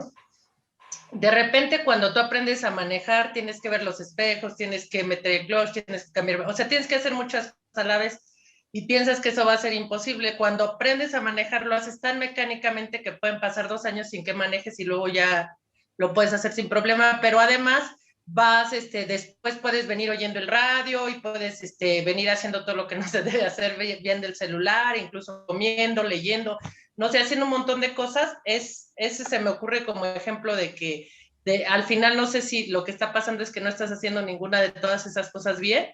O también yo en algún momento había leído que las mujeres, bueno, este neuromito de que las mujeres son multitareas y los hombres tienen mayor capacidad de abstracción, y lo que leía es que decía que las mujeres por el tema de la maternidad podían estar enfocadas, por ejemplo, viendo al bebé, cocinando, no sé, haciendo como muchas cosas a la vez, pero no sé, pienso que esto sí es un mito, no sé, pero ¿cuál es la diferencia? O sea, que tú puedas hacer una tarea muy compleja que requiere muchas cosas a hacer una multitarea. Muchas gracias. Sí, son dos ejemplos muy, muy interesantes que podemos ver. El primero, el del carro. Así es. O sea, empezamos manejando y siempre no pones música, las dos manos sobre el volante, siempre estás checando los espejos y estás en alerta siempre, ¿no? Y estás viendo todo. Ya vas adquiriendo esta posibilidad de hacerlo automático y entonces puedes ir ampliando las distracciones, ¿no? Puedes poner música, puedes tener a alguien que te está hablando, puedes poner el navegador y entonces nada más lo estás escuchando y llega un momento de que prepandemia, por ejemplo, cuando íbamos a los trabajos, que hacíamos el mismo recorrido, no sé si les llegó a pasar, de que de pronto estabas consciente de que te subías al carro y de pronto llegabas a tu trabajo y dices, oh, por Dios, estoy tras el volante de varios kilos de acero desplazándose a la velocidad de un proyectil y no tengo idea cómo llegué aquí. O de aquí no lo tengo registrado, porque lo hacemos automáticamente. El punto es que mientras más distracciones vayas añadiendo, es más factible cometer errores y disminuye el tiempo de respuesta. Entonces, lo hemos visto con el celular. Al momento de poner el celular, disminuye nuestro tiempo de respuesta y esto puede aumentar los errores, que en el caso de conducir, pues pueden ser bastante lamentables. Ahora, de la parte del neuromito, justamente de esta diferencia entre el cerebro femenino y masculino, salió que el cerebro femenino tenía más conexiones en cuestión de materia blanca, las proyecciones de las neuronas. Y esto se extrapoló por eso es multitasking. Pero lo que luego se llegó a la conclusión con otros estudios es que una muy buena carga de lo que se les asigna a las mujeres como multitasking por la parte de los hijos es la parte social, de que se les ha impuesto que tienen que ser así. Entonces, si se ha impuesto que tienen que ser así, al fin y al cabo se desarrollan herramientas para que se lleve a cabo la situación. Pero que digas, desde ese punto, este cerebro está preparado y este no, no hay diferencia. Eso sí es un neuromito, justamente. Mientras la tarea, y eso es justamente a lo que iba, y va al ejemplo que comenta, mientras la tarea pueda hacerse mecánicamente, es una tarea que sí se puede desarrollar desde el punto de vista multitasking. Muchos profesores dicen, no, es que me tienes que entregar esto a mano. ¿Pero por qué a mano? Porque así por lo menos estoy consciente de lo que bueno, por lo menos así estoy seguro de que lo leíste. No. O sea, tú ves a los alumnos y realmente como que hace una conexión directa entre el ojo y el lápiz y están apunte, apunte, apunte, apunte, apunte, apunte. ¿Qué leíste? Ni idea. ¿Por qué? Porque lo hacen automáticamente. Las planas para eso sirven, para hacerlo automáticamente. Al fin y al cabo desarrollas una memoria muscular o hacer este dibujo automáticamente y consiguen, tú dices, ok, que hagan un esquema, pero el alumno tiene que estar enterado de que la virtud de que haga esa tarea es que realmente piense el esquema y lo elabore. Muchos, ¿qué es lo que hacen? Lo copian de algún esquema preestablecido, pum, pum, pum, pum, ya. Y ya no se dio a cabo ese proceso mental. ¿Por qué? Porque creen y no creen, nosotros también los hemos convencido de eso, de que entreguen la tarea es lo importante. Y ahora en pandemia, a muchos se les ha dado por atascar la tarea porque necesito estar seguro de que el alumno está haciendo algo. Entonces, la forma de estar seguro es que hagan tarea.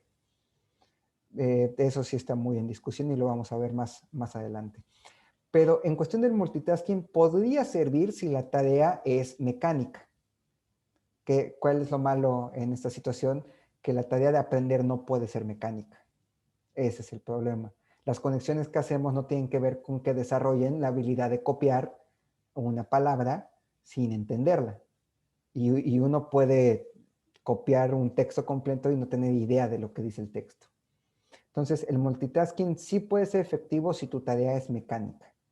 Y aquí, como lo muestra este grupo, si hay un entrenamiento previo para hacer multitasking, entonces es factible de que disminuyan la tasa de cometer errores. Si lo que tú quieres hacer es costo-beneficio, que puede cometer errores, pero va a desarrollar las dos tareas, por ejemplo, a mí me interesa que tomen apuntes y estén en la clase, porque por eso no les doy la diapositiva, porque si no, no me hacen caso y no apuntan. Bueno, mientras están viendo la diapositiva, están empeñados en copiar. Y es algo que está muy clavado en nosotros, alumnos de licenciatura, primer año.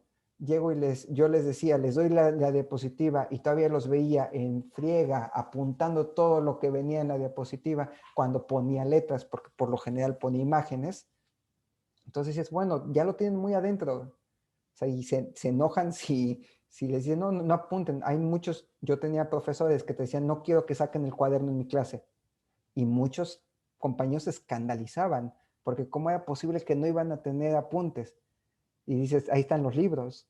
Pero bueno, Noé, sí, creo que tiene la mano levantada. Sí, yo quería hacer el comentario de lo que tú dices, que me vi reflejado en lo que dices. De repente sí les pedí algunas cosas, actividades hechas a mano, donde ellos pudieran hacer partícipes de sus sentidos, ¿no? De la vista, de que hicieran, pero esto que tú dices de que lo hicieran de manera automática, yo creo que no siempre es así, ¿no? Por ejemplo, si les dejas en la actividad un mapa mental, pues no tienen el mismo mapa mental todos, ¿no? Entonces, si finalmente ellos buscan o toman como referencia, pero finalmente pues hay herramientas para ver que no sean las mismas imágenes. Entonces, también pues se deben cuidar de eso, o sea, finalmente no podrían copiar un esquema mental de una persona a otra, no es el mismo, y más si se lo pides a mano, ¿no? O sea, yo creo que si combinas o equilibras esas herramientas, mira, si no quieren estudiar o no quieren hacerlo o no quieren aprender, pues hay algunos que van a hacer trampa. Pero aquellos que sí están comprometidos, pues lo van a hacer, ¿no? Y cuando tú les haces consciente del beneficio, pues muchos, aunque lo puedan hacer, no lo hacen, porque sí está el reto de que ellos mismos lo realicen, ¿no? Yo creería que ahí había que trabajar más bien en otro contexto, ¿no? Porque siempre sí va a haber gente que quiera hacer trampa, ¿no? O irse por la ley del menor esfuerzo. Eso era lo que quería comentar. Muchas gracias. Sí, estoy de acuerdo contigo. Hay dos cosas que hay que señalar. La primera es que efectivamente tu evaluación y la forma en la que propones tu evaluación tiene que estar muy bien hecha para identificar esto, justamente como dices. O sea, la herramienta per se de pedir algo escrito y pensar que por el hecho de que sea así le van a prestar atención no es suficiente, como lo mencionas. Tengo que tener una herramienta de evaluación muy bien hecha para determinar si la hicieron consciente o no, que eso ya es un poquito aparte de lo que estamos viendo. Y la segunda, también estoy de acuerdo, siempre en tus alumnos va a haber gente que no esté consciente de que está ahí por aprender, pero es uno de los puntos que yo creo que podemos incidir. Quitar esta idea, y la tenemos muy, muy, muy arraigada, de las calificaciones. Y es ridículo porque también yo le digo a los alumnos, lo más importante no es un número, lo más importante no es tu calificación.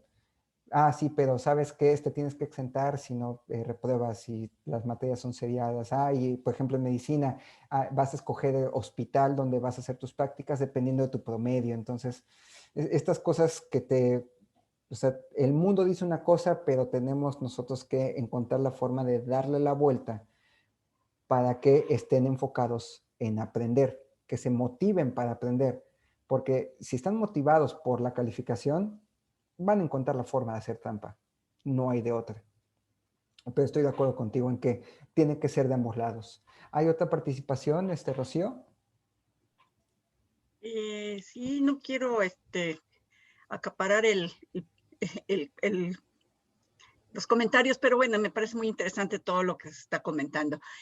Y es parte del problema, diría yo, de los programas, de los planes de estudios enciclopédicos que tienen una cantidad estratosférica de información que se supone tienen que aprender. Sin embargo, yo creo que los profesores lo que tenemos que trabajar o que identificar pues, son los núcleos básicos para que puedan hacer una tarea a la vez. Porque esa es, desde mi punto de vista, voy a decir en medicina, es como una locura, es así tremendamente que quieren que aprendan en un primer momento lo que hace la célula de la uña del pie derecho cuando se machuca con una piedra la persona, ¿no? Y uno dice, pero pues si no, además no tiene conocimientos previos acerca de cómo es la anatomía y la fisiología, pues es muy difícil poder comprender para los estudiantes, diría yo, pues un contenido, un conocimiento básico. Y ahí es donde esta parte me parece muy interesante de las multitareas, o sea, si además llevan 4, 6 o hasta 8 asignaturas en un semestre y todas, cada una va por su rumbo, no llevan una línea, un lugar, un proyecto de trabajo en conjunto, pues el estudiante y los profesores también le batallamos mucho porque cada uno tiene que buscar la manera de ir aterrizando todas estas cosas y el estudiante pues haciendo multitareas.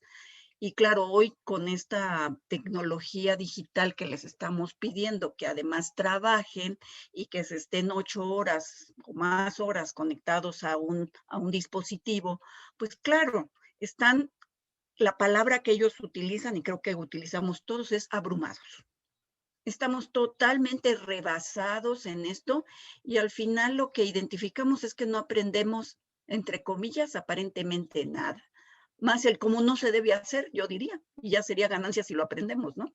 El cómo no lo debemos hacer. Entonces sí me parece como que hay que reflexionar sobre esta posibilidad de ir trabajando una cosa a la vez. O sea, ir haciendo como pasos muy seguros, pero de una cosa a la vez.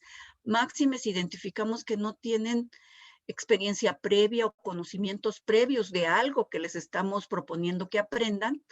Y en ese sentido yo creo que vale la pena mucho entenderle este proceso que ocurre, ¿no? en nuestro cerebro desde la neurociencia, qué es lo que sucede, para que también pongamos como profesores como un alto, ¿no?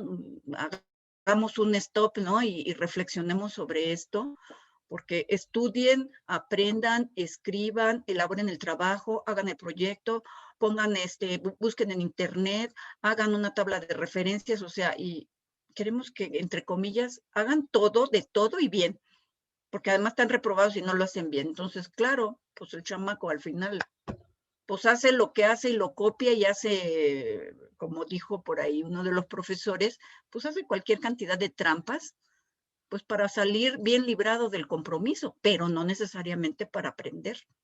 Y ahí es donde creo que valdría la pena, pues, sí, claro, no hay de todo tipo los estudiantes, pero me parece que esto de las multitareas, en donde nos extendemos también, los profesores con todos los contenidos que aprendan, queremos que aprendan todo en 18 semanas del semestre. Chíspales. Sí, estoy totalmente de acuerdo. Por eso, digo, aprovecho para reconocerles a ustedes que no importando el área en la que están, se han interesado en este campo e invitarlos a que esto tiene que permear. O sea, muchos, algunos van a empezar a dar clases, algunos llevan mucho tiempo dando clases, pero tenemos que involucrarnos. Las personas que están haciendo los currículum, las personas que están haciendo los programas tienen que ser profesores que están conscientes de esto. Muchas veces no nos aventamos a cargarnos más la mano y no participamos en grupos colegiados que están encargados en revisar los programas, pero las personas como ustedes que saben que esto requiere tiempo, que se necesita cambiar la carga académica de ciertas situaciones, tienen que estar haciendo esos cambios. Y también, desde el otro punto de vista, si no podemos cambiar esa situación, Esto nos lleva a esta última parte, que es qué podemos hacer desde el punto donde nosotros estamos para disminuir la multitarea o el impacto negativo de la multitarea. Primero, desde el punto de vista del alumno, el alumno tiene que estar consciente y nosotros como alumnos tenemos que estar conscientes de que tenemos que sentar la atención. Y sentar la atención se logra haciendo importante el objeto de lo que nosotros queremos aprender. Si no es importante, no lo voy a aprender. Y para que sea importante, no basta decirle al alumno, oye, ¿sabes qué? Aprende esto porque dentro de 15 años lo vas a necesitar. Seamos honestos, no sabemos realmente lo que va a pasar en un mes con los conocimientos que tenemos. ¿Cómo nos atrevemos a decir, no, en 15 años esto va a ser muy importante para ti? No. O sea, tenemos que hacerlo importante en el momento, dar ejemplos reales. Y de todo, si le buscamos, podemos encontrar ejemplos de por qué te sirve esta información. Como me acuerdo, hay un meme de una grúa que está tratando de levantar un barco y la grúa se está cayendo al mar porque a alguien le faltó matemáticas en ese momento. Algo así. Tenemos que hacerlo tangible, lo tenemos que hacer importante. Disminuir la información sensorial de fondo. Eso también es muy importante, como me lo comentaron con el ruido del micrófono. Eso está muy bien. Igual y no a todos les molesta lo mismo, pero hay personas que sí. Hay alumnos que, por ejemplo, están haciendo su examen y luego como profesor se te va la onda y estás platicando a un lado porque para ti pues, es algo común, te está haciendo examen. Y además uno se aburre mucho aplicando exámenes. Entonces, estás ahí cuidándolos y empiezas a hablar, esa información, esa carga cognitiva del ruido, tienes que ser consciente de que eso le cuesta al alumno disminuirlo. Pues dices, oye, no, pero obviamente no va a estar siempre concentrado, enfocado, siempre va a haber ruido. Ok, sí, pero si yo quiero ver que sepa un concepto, lo tengo que medir en las condiciones óptimas. Tomar el control de nuestra atención, muy importante. La atención es cuestión de cada uno. Algunas personas la hacen más fáciles, otras personas la hacen más difíciles que prestemos atención, pero siempre es cuestión de cada uno de nosotros. ¿De acuerdo? El dirigir nuestra atención. Descansar mejora bastante nuestra capacidad de atender, de prestar atención a algo. Y por último, la atención se puede entrenar. No es algo que, no es una habilidad pasiva. O sea, si yo quiero prestar atención, tengo que capacitarme, tengo que entrenarme para prestar atención.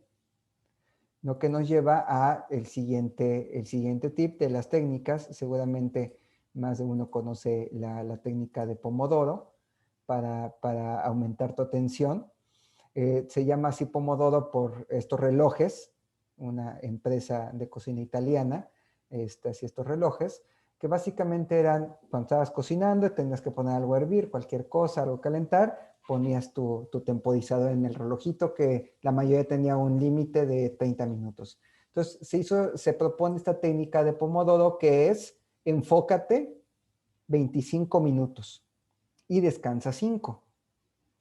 Tú a cualquier alumno de licenciatura que previo a un examen le dices, enfócate 25 minutos. No, es que yo me voy a enfocar 5 horas, 6 horas. Estando en clase, me voy a enfocar 8 horas. Voy a estudiar 10 horas. ¿Cuántos de esas 10 horas realmente estudias? Porque si les dices cada 25 minutos, toma 5 minutos de descanso, te van a decir, no, es que va a interrumpir mi estudio, no sé qué.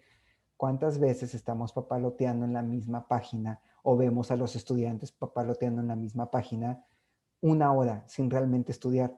Y esto es realmente la forma de moldear la atención es de disciplina.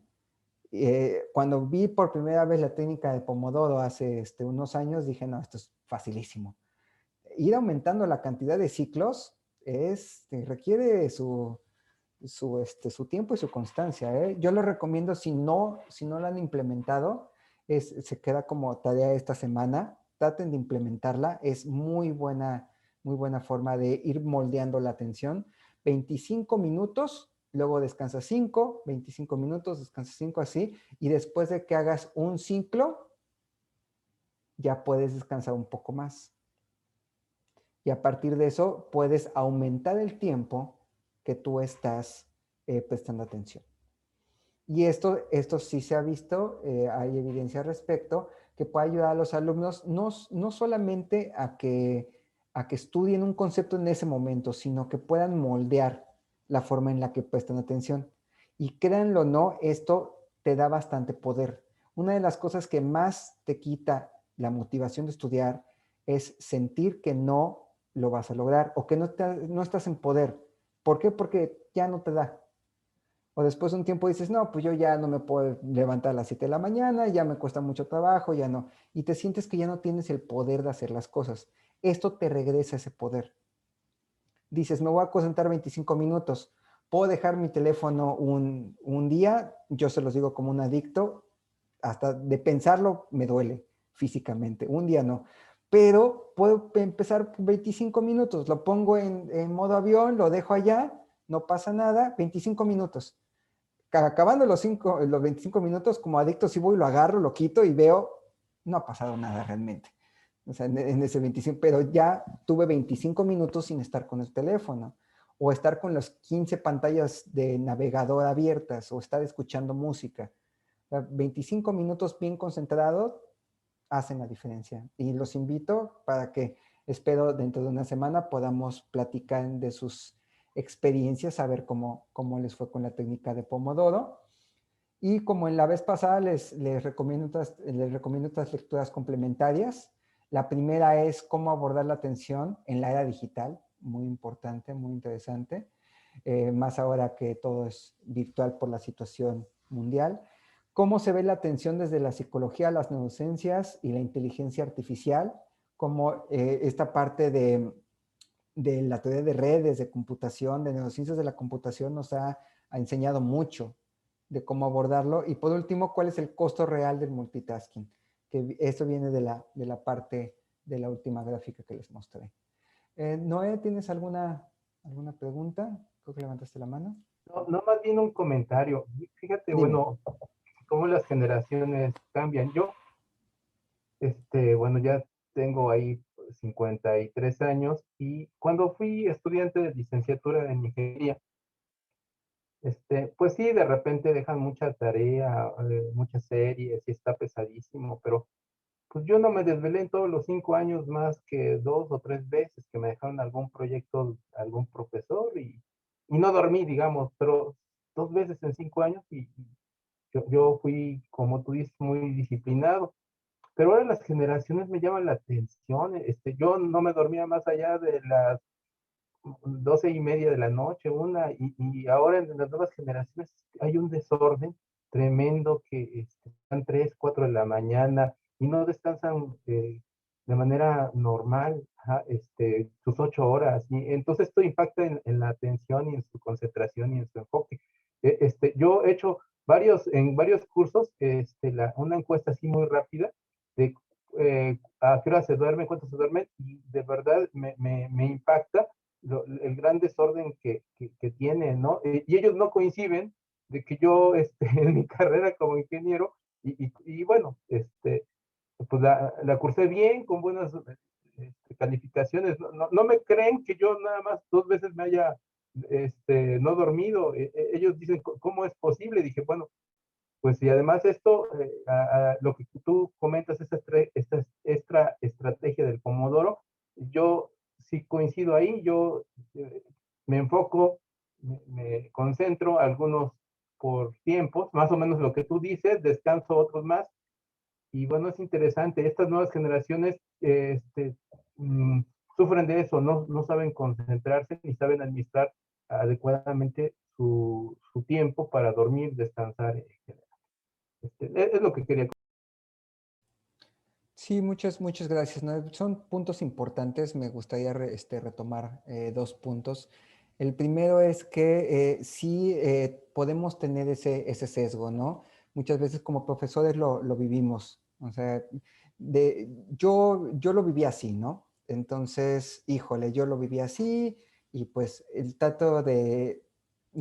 más bien puedo proyectar eso en mis alumnos y decir, pero es que a mí no me costó ese trabajo. Justamente, o sea, no lo dudo porque hay gente que tú los ves, como en tu caso, ¿no? Y dices, wow, o sea, nacieron para esto. Pero es más bien que tienen tienen habilidades, desarrollaron sus capacidades y todo, ¿no? Y eso es impresionante. Yo he visto alumnos de medicina, alumnos míos de medicina, que fueron de 9 para arriba, que han escrito libros estudiando medicina. O sea, yo reprobé 2 materias de primer año. O sea, y digo, ¿cómo le hacen? Hay un lugar en la Facultad de Medicina donde tienen a los que han salido con 10. Ni idea cómo lo hicieron, ¿no? Pero lo que hay que tener en cuenta es que no son como el grueso de la población. Muchos pelean con esa situación. Y es otro fenómeno muy importante, es que efectivamente todas las generaciones cambian. Y hay un sesgo de pertenencia que siempre nos hace pensar que la generación que no es la nuestra tiene ciertos atributos, y va mucho, por ejemplo, a lo que dicen la generación de cristal, que sabemos que nosotros tenemos un sesgo de determinar cosas positivas en nuestra generación y cosas negativas en las otras generaciones. No digo que lo estés comentando, yo digo que es una forma de entender este cambio generacional. Una de las cosas que me llama mucho la atención es que, por ejemplo, en lo que va, no, es que ya cambió esto porque estamos 2020. En la primera parte de este siglo, 2000 al 2010, se produjo la misma cantidad de información que de 1950 al 2000, en 50 años. Esto es impresionante porque no estamos hablando de la Edad Media, estamos hablando de un periodo en el que salieron las computadoras, el sonar, muchas situaciones, viajes al espacio, pero la cantidad de información que se está produciendo es muchísima. Y nosotros tenemos que seguir el paso como profesores, porque los alumnos van cambiando. Y si algo me ha enseñado convivir con profesores es que la docencia es una de las cosas más dinámicas y vemos cómo la hacemos, pero lo logramos, a pesar de que va cambiando día con día. Sí, hay que tenerlo muy en cuenta. Gracias por el comentario de adecuarnos a las generaciones y entender qué es lo que está pasando. Ver, muchas veces nos encontramos con cosas como, por ejemplo, es que esto funcionaba. ¿Por qué? Porque yo lo viví y, por ejemplo, yo soy médico. Y funcionaba porque yo aprendí medicina. Pero tenemos que ver, ¿realmente funciona? ¿Dónde está la evidencia? Que se haya hecho esto tanto tiempo, no quiere decir que realmente se haya hecho bien. Y es ahí donde nos tenemos que ir a buscar, como tú dices, ¿funciona? ¿No funciona? ¿Por qué se tiene esta idea? ¿Por qué no se tiene esta idea? Y si hay evidencia, adelante, hay que utilizarla. Muchas gracias. Olinka. Sí, bueno, tengo varios comentarios. Uno es respecto al Pomodoro, que realmente yo creo que es una estrategia para evitar la procrastinación, que es algo tan de moda esta palabra, pero que a todos nos pasa, ¿no? Así que dices lo que tú decías, 5 minutos, voy a ver este artículo rápido que no tiene nada que ver con lo que estoy haciendo, y cuando ves se pasaron 2 horas, ¿no? Entonces pienso que es una buena estrategia, aunque yo cuando lo empecé a usar hace mucho tiempo, decía, ay, no, esto es fácil, ¿no? Y realmente estar 25 minutos concentrado en lo que estás haciendo es así como una ansiedad de no ver nada más, es muy chistoso, ¿no? No lo puedes creer. Y bueno, el otro comentario que tenía respecto a lo que decía Noé sobre los alumnos que a veces hay alumnos que no quieren aprender, a mí eso me causa mucho ruido. Yo llevo 11 años dando clases en la facultad y la verdad es que a mí me parece que los alumnos, más bien el reto es como una corresponsabilidad, o sea, tenemos nosotros como docentes un reto cuando vemos que los alumnos no responden. A mí lo que me pasa más bien cuando veo que están reprobando mucho, están saliendo muy mal, me preocupo más por lo que yo les estoy enseñando, cómo se los estoy enseñando, qué está pasando con mi forma de enseñar más que con su respuesta. No sé, pienso que ahí tendría que verse más cómo podemos incentivar a los alumnos para que realmente todos tengan esta iniciativa de aprender y de saber que lo que están haciendo pues es importante y va a tener un fruto, ¿no? Que bueno, ahora que decías cómo funciona el cerebro de estímulos y esto, bueno, tratar de buscar estos estímulos a corto plazo para que ellos se interesen en las materias y bueno, no sé, yo pienso que si un alumno no responde es porque tú también de alguna manera estás haciendo algo mal, ¿no? No sé, eso es lo que pienso. Y no, viendo tu exposición me recordaba mucho una película muy sencilla, pero que es muy simpática, la de Intensamente, porque de repente se meten en la mente de la niña y ven estas conexiones. O sea, cada que estabas explicando cómo funcionan estas conexiones, recordaba en la película cómo los muñequitos iban diciendo, esta memoria a corto plazo, cuando se meten a una cápsula de la sinopsis y todo esto, ¿no? Entonces es muy, muy simpático para verlo, pensando en que la clase pasada nos pusieron unas películas como ejemplo, ¿no? Sí, muchas gracias, estoy de acuerdo. Sí, esa película tiene sus cosas obviamente, pero es un muy buen acercamiento a estos puntos para recordarlo. Y en cuestión de profesores y alumnos, también estoy de acuerdo. Es una situación compartida, pero sobre todo conjuntando ambos comentarios en el Noé y el tuyo, hay que encontrar la evidencia. Sí, como me decía un profesor, un profesor, ya disculpen que nos hayamos pasado unos minutos, termino con esto, un profesor investigador que ha publicado muchísimos artículos, una vez me comentó, después de 10 años, dice, desde hace 10 años siempre me dan los peores alumnos. Siempre me tocan los malos. Imagínate un investigador, una persona de ciencia que dice, ok, todos sus alumnos, ¿qué tienen en común? O sea, que tienen el mismo profesor. O sea, ¿cómo es posible que en lugar de pensar, ok, qué es lo que comparten ellos, o sea, ¿qué estoy haciendo yo? Encontrar evidencia. ¿Qué es lo que están haciendo ellos? ¿Qué es lo que estoy haciendo yo? A ver, no digo que sea culpa de, sino encontrar responsabilidad de qué podemos mejorar de ambos lados para que esto vaya para adelante. ¿De acuerdo? Pues se nos acabó el tiempo, lo logramos. Muchas gracias a todos por su participación, por su asistencia. En el mismo link del live está ya la tercera sesión con los 3 artículos que les recomiendo en esta última parte, junto con la presentación, y ya que editemos la clase, también ahí voy a subir la liga a través de YouTube. Cualquier duda, mándenme un correo. Luego, honestamente, ya saben cómo es. Tengo 3 correos, tengo un chorro de cosas, entonces se me pueden llegar a pasar. Voy a mandarles un correo ahorita en un par de minutos con mi número también de celular.